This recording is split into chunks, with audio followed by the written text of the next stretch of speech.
Example 4, a ball has a volume of 2,000 centimeters cubed. What is the radius? So we're just going to practice when you're given volume how to find the radius with this particular formula.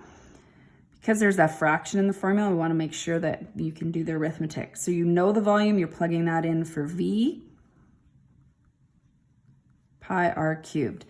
And we're going to find the radius. Now, I find it easier to clear the fraction. I mean, I could divide by 4 pi thirds, divide by 4 pi thirds, and put it on my calculator, but with the brackets, that's a little bit trickier.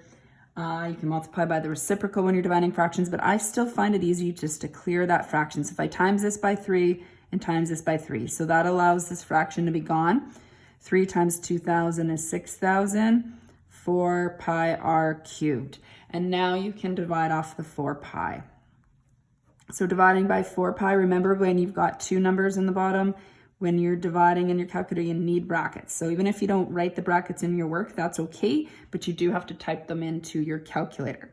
So put that into your calculator. You're gonna get r cubed is equal to 477.46, etc., etc. Now you need to cube root this. So look for the button that's got a little bit of a cube root symbol like this for most calculators. So you may have to find that. If you happen to have a graphing calculator, it's a little bit harder to find. I'll show you where it is on that. Let me just get 6,000 divided by 4 pi in there. So we have our 477 number to work with. So on the graphing calculator, if that's what you have, you use the math button and then you scroll to option 4 or just type 4. And now it says cube root of the number. I need to put that number in there, so I use the answer button. So second answer, which you should be familiar with, and hit equals.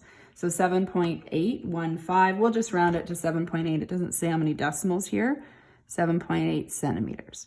So most calculators, you don't have a math button. You can find your cube root button.